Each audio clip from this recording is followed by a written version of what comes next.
tattabattu qatalee yogguu guutuu walharkaa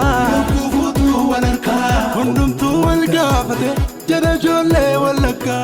Kilabiin kubbaa miilaa bulchiinsa magaalaa Gimbii kilaboota naannolee biyyattii 44 bira darbuudhaan shaampiyoonaa ta'eera tibban.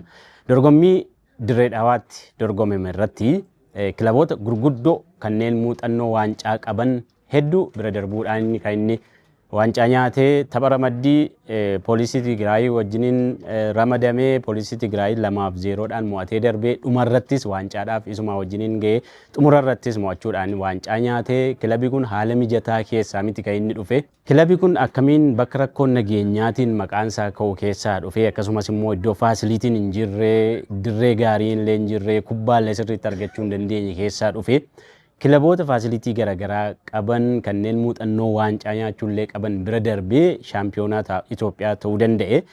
Dhimma kanarratti leenjisaa ittaanaa kilabichaa akka ta'an obbo Geetaachoo Galaaw gaafanneerra yaada isaanii dhageenya. Akka lixa Oromiyaatti akka lixa Wallaggaatti kilabiin bakka bu'aan uummata bal'aa kana uummata fuutboolii baay'ee jaallatu bakka bu'aan qabu liigii tokkoffaa Itoophiyaa keessaati.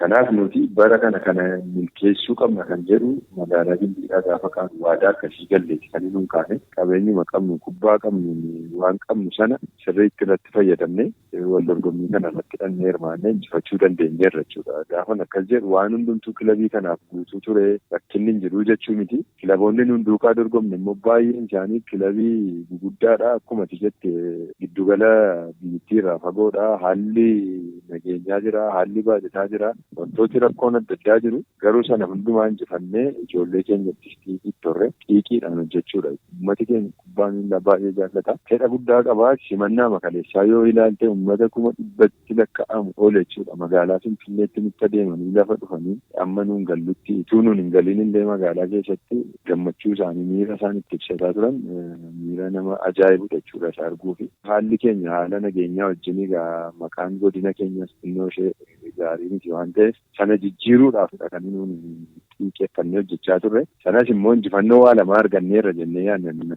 Maqaan godina keenyaa seenessi gadheen godina kanarratti intinaa ta'a ture gama fuutbooliidhaan jijjiirreerra kompiliitilii jijjiirreerra jennee yaadna jechuudha.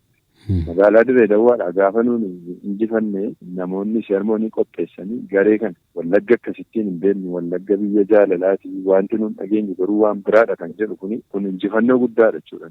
Kanaaf xiiqii kanatu hojiitti nu garsha deeggarsa hawaasi keenya nu godhus immoo gama kanaan xiiqeeffannee akka nuun hojjennu milkaa'ina kana akka nuun kennuu nu taasiseera jechuudha.